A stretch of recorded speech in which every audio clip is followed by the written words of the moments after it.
Bismillahirrahmanirrahim. Nigériennes, Nigériens, mes chers compatriotes. Demain, 18 décembre 2024, par la grâce d'Allah subhanahu wa ta'ala, le clément et le miséricordieux, nous célébrerons le 66e anniversaire de la République du Niger. Il est de tradition en cette occasion, qui coïncide avec la fin de l'année, de faire un rappel des principales réalisations accomplies par le gouvernement et d'exposer les perspectives qui s'offrent à nous. Cependant, dans le contexte actuel, marqué par la nouvelle vision dans laquelle notre pays s'est inscrit, depuis la prise du pouvoir le 26 juillet 2023 par le Conseil national pour la sauvegarde de la patrie, je voudrais surtout réfléchir avec vous, mes chers compatriotes, sur l'essence même de notre République, de sa proclamation en 1958 à nos jours. Cette réflexion collective est indispensable pour mieux saisir la complexité de la situation dans laquelle se trouve notre pays en rapport avec les enjeux liés à nos choix politiques actuels.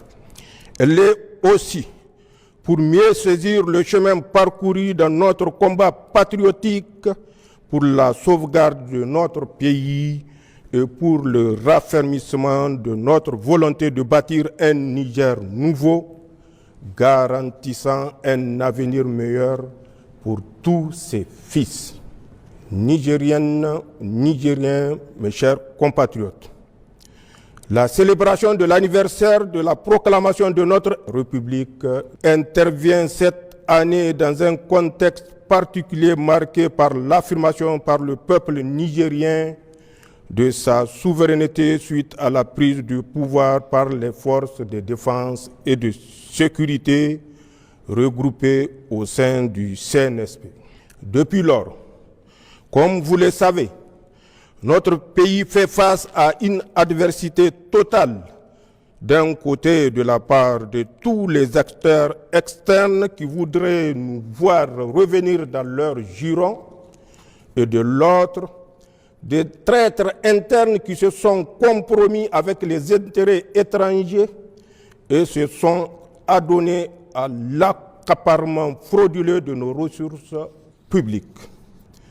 Mes chers compatriotes, le moment est certainement venu de vous entretenir solennellement de la stratégie cynique mise en place par nos ennemis pour mettre notre pays à genoux et le soumettre. D'abord, sous le coup de la surprise et de la colère, nos ennemis, comme vous le savez, ont décidé d'un embargo inédit et inhumain contre le peuple nigérien pour donner à leur agression militaire contre notre pays toutes les chances de réussir. La suite des événements est connue de tous. Notre grand peuple, soutenu par ses frères du Burkina et du Mali, a su victorieusement y faire face avec dignité, résilience et détermination. Face à leur échec, au lieu de s'inscrire dans la marche de l'histoire en cours au Sahel, en prenant notamment acte de notre choix politique, nos ennemis, nostalgiques de leur position de puissance néocoloniale et déterminés à défendre leurs intérêts, ont élaboré avec la complicité de certains Nigériens et des Africains renégats une nouvelle approche méthodiquement articulée autour des actions suivantes. 1. une cabale médiatique organisée contre le Niger, ses pays frères, ainsi que leurs dirigeants à tous les niveaux. 2. Une approche machiavélique pour saper la cohésion entre les membres du Conseil national pour la sauvegarde de la patrie d'une part et d'autre part entre le CNSP et son gouvernement avec la complicité de certains Nigériens. 3. Une campagne diplomatique auprès de tous les pays et autres institutions sous-régionales, régionales et internationales pour diaboliser et isoler notre pays. 4. Une guerre financière et économique pour étouffer notre pays, tout en prenant le soin d'annoncer formellement la levée de l'embargo. 5. Des actions ciblées pour agiter le front social avec la complicité de quelques acteurs politiques et de la société civile. 6. Des démarches pour diviser notre peuple et pousser certaines communautés à se rebeller contre l'autorité de l'État. 7. L'installation de bases militaires, d'unités mixtes de déstabilisation et de cellules de renseignement dans certains de nos pays voisins dans une stratégie sordide d'encerclement du Niger et des pays de la Confédération pour nous maintenir en permanence sous pression sécuritaire. 8. Enfin, la formation, le renseignement, le soutien financier et matériel à des groupes terroristes ainsi que leur encadrement et accompagnement sur le terrain des opérations. Nigériennes, Nigériens, mes chers compatriotes, comme vous pouvez le constater, ceux qui nous combattent pour nos choix politiques ont juste changé de méthode. Ils continuent encore, par leurs actions perfides et subversives, à nous faire véritablement la guerre. C'est le lieu de rendre un vibrant hommage à nos forces de défense et de sécurité qui, souvent, au prix du sacrifice suprême, protègent l'intégrité de notre territoire et assurent la sécurité ainsi que la stabilité de notre pays. À leurs veuves et leurs orphelins, qu'ils trouvent ici l'expression de notre compassion et notre soutien total. C'est également le lieu de rendre un vibrant hommage à l'ensemble du peuple nigérien, nos concitoyens des villes, des campagnes et de la diaspora. J'aimerais ici vous dire que je sais ce que vous êtes en train d'endurer en termes de privation et de vie chère. Je mesure les sacrifices que vous êtes en train de consentir pour notre dignité retrouvée, pour la souveraineté de notre pays et pour que notre cher pays, le Niger, reste debout dans l'indépendance. Je salue votre résilience, votre courage dans l'épreuve, votre patriotisme et votre sens de l'histoire. Vous avez décidé qu'il vaut mieux la dignité dans la souffrance au confort dans l'asservissement. D'ailleurs, les nombreuses contributions citoyennes au Fonds de solidarité pour la sauvegarde de la patrie, malgré les difficultés du moment, en sont des signes les plus éclatants. Elles sont la preuve de notre engagement collectif à faire désormais ce que nous pouvons pour notre pays. C'est là votre nouvel état d'esprit que je salue et pour lequel la patrie vous est toutes et tous éternellement reconnaissante. Je tiens à vous assurer que votre engagement et vos efforts commencent à porter leurs fruits. celui de la dignité et de la souveraineté retrouvée, d'un Niger nouveau dans lequel les Nigériens sont maîtres de leur destin. Pour ma part, je tiens à réitérer mon serment solennel de ne jamais trahir vos aspirations et d'œuvrer avec vous, ensemble, à la réalisation de nos objectifs communs d'indépendance, de paix, de sécurité et de progrès pour le bonheur de tous. Nigériennes, Nigériens, mes chers compatriotes, ce 66e anniversaire est l'occasion de prendre un vibrant hommage aux pères fondateurs de notre République qui ont accompli la mission de leur temps avec les moyens à leur disposition. Force est cependant de reconnaître que pour de nombreuses raisons, parmi lesquelles le corset néocolonial qui a lourdement limité les marges de manœuvre de nos pays, mais aussi l'assujettissement volontaire et zélé de certains de nos dirigeants, la véritable souveraineté est à conquérir. Après 66 ans, la bataille pour l'effectivité et l'efficacité de notre État reste entièrement à être menée. Or, de la même manière qu'il ne saurait exister de véritable État sans souveraineté, il ne saurait y avoir de développement sans État souverain.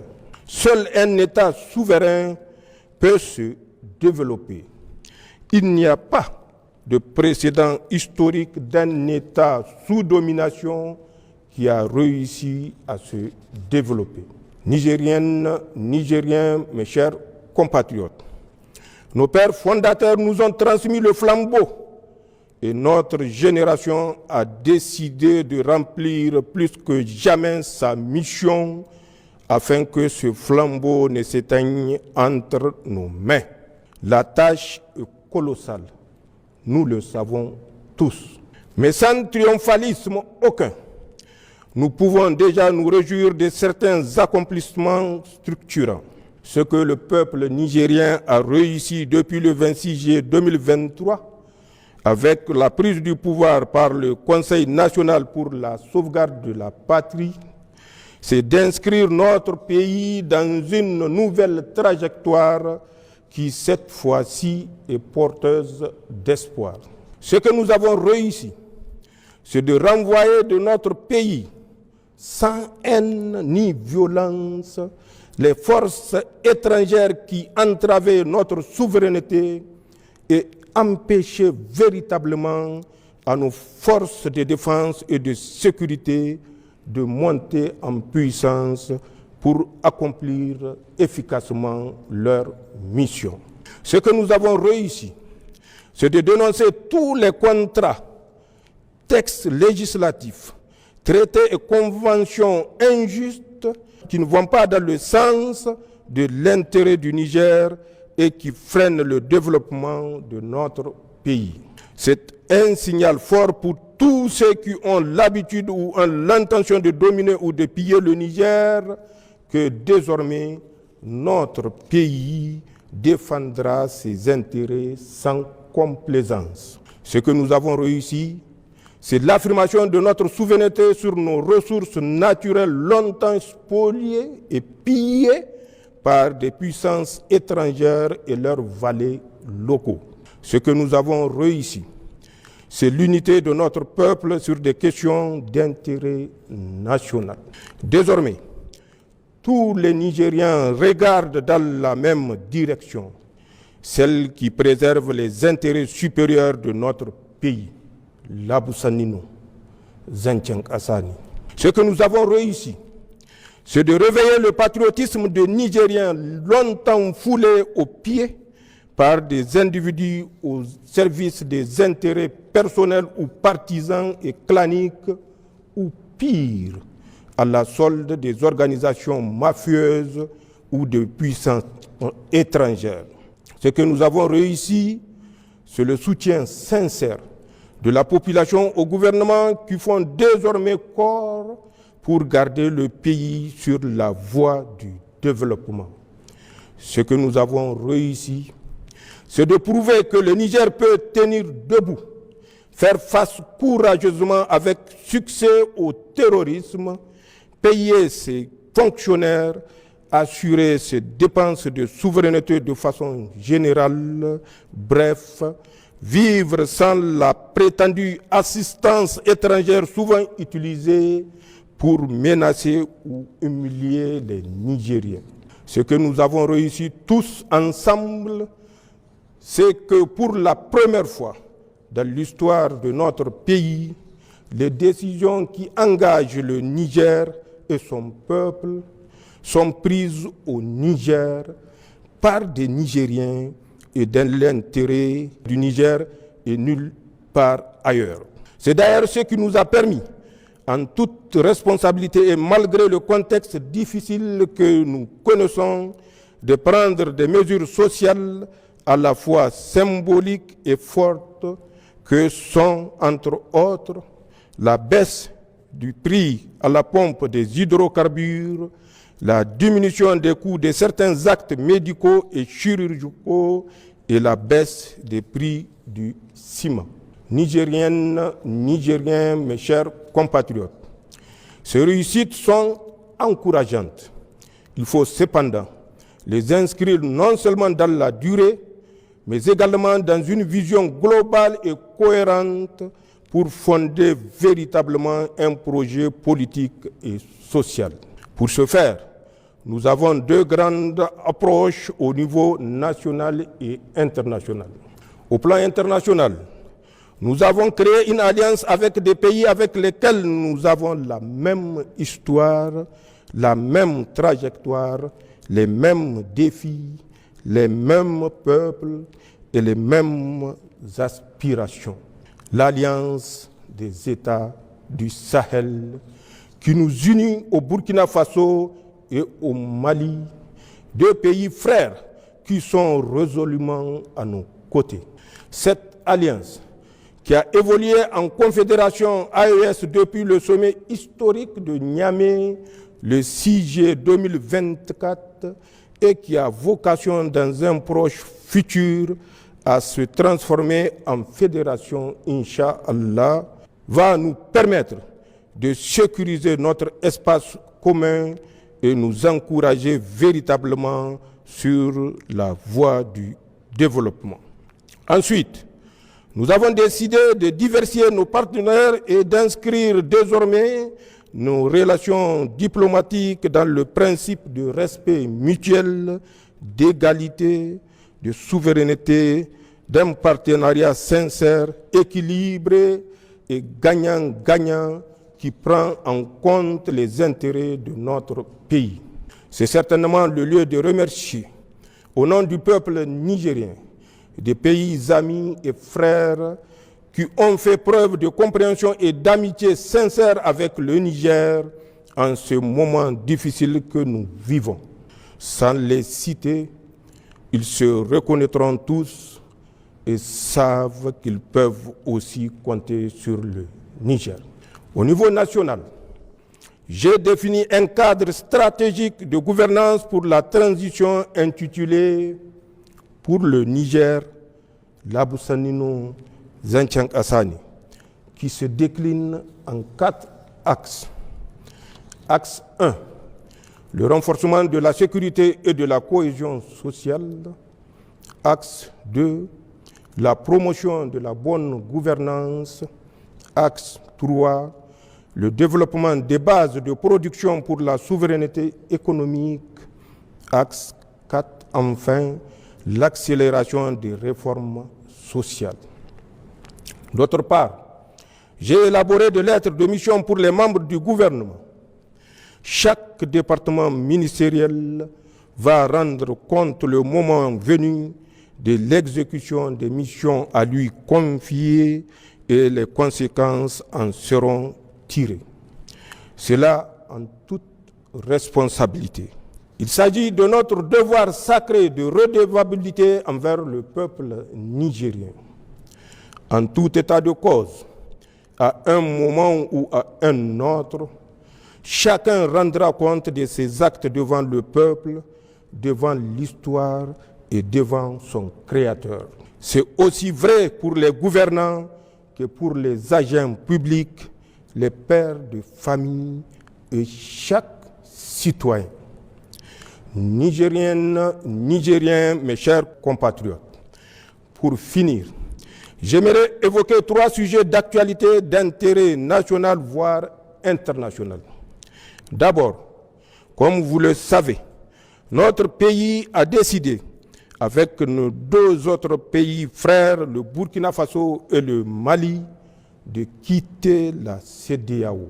Il s'agit d'une décision irréversible, car longuement et mûrement réfléchie. Elle s'inscrit dans la démarche de reconquête de notre souveraineté pleine et entière, condition indispensable à notre sécurité et à notre développement dans le cadre de l'Alliance des États du Sahel.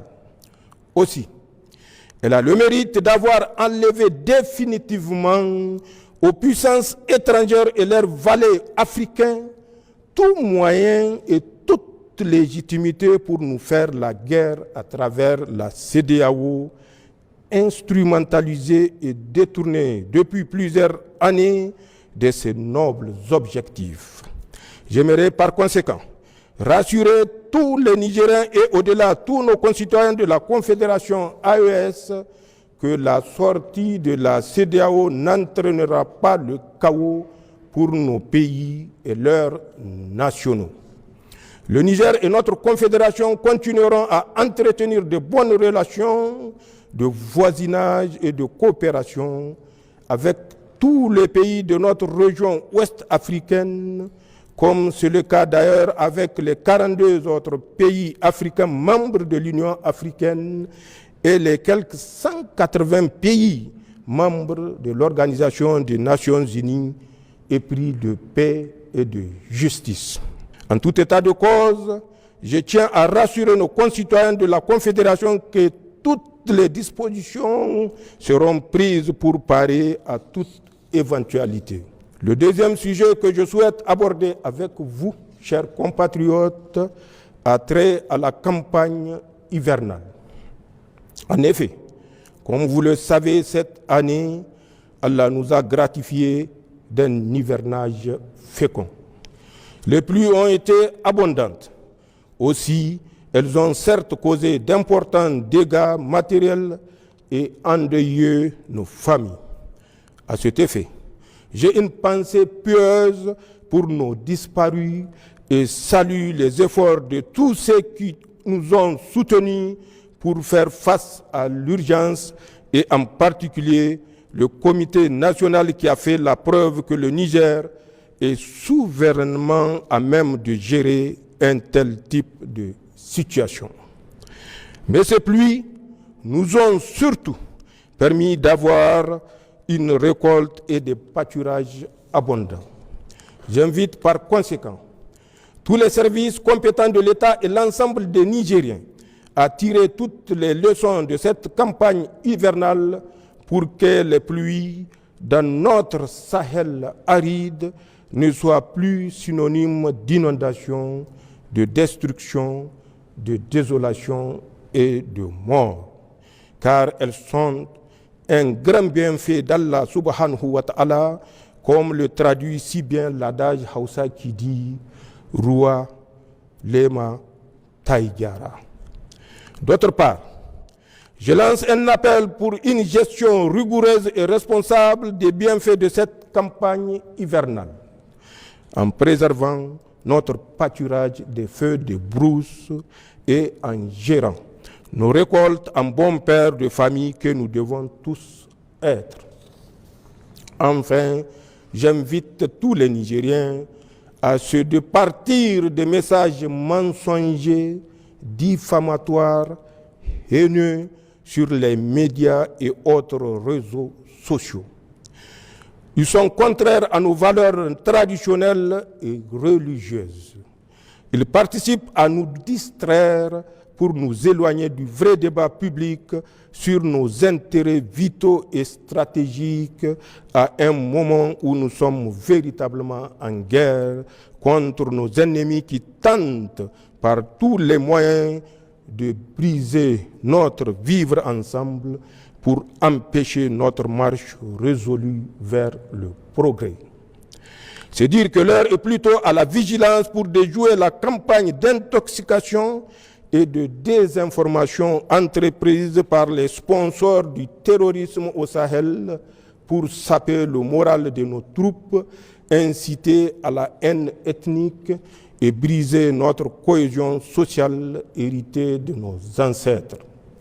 Nigériennes, Nigériens, mes chers compatriotes, au terme de mon allocution, je tiens à rendre un hommage sincère et mérité à tous ceux qui se sont mobilisés et continuent de se mobiliser pour défendre notre dignité et notre souveraineté.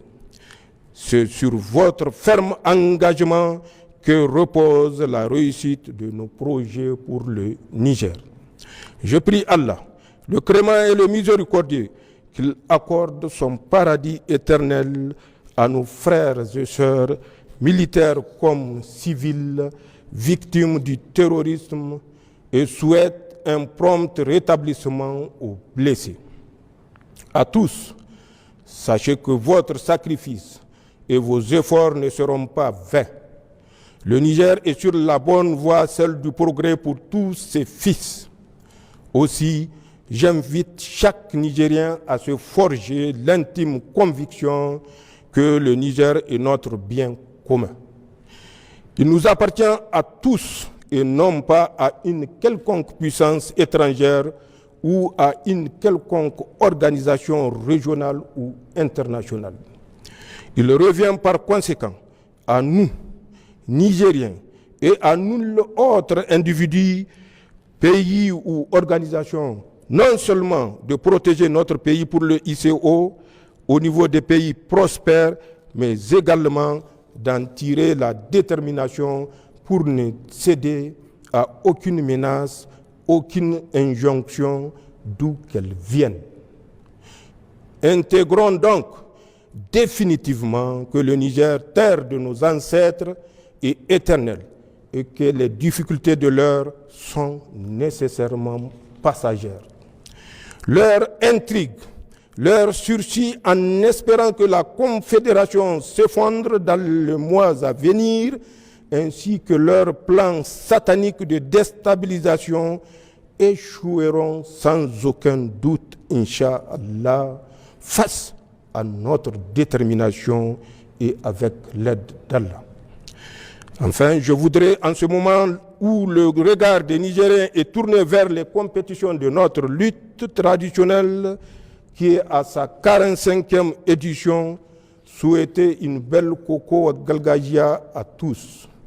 Que le meilleur gagne et que les Nigériens fraternisent dans leur diversité culturelle et la sécurité.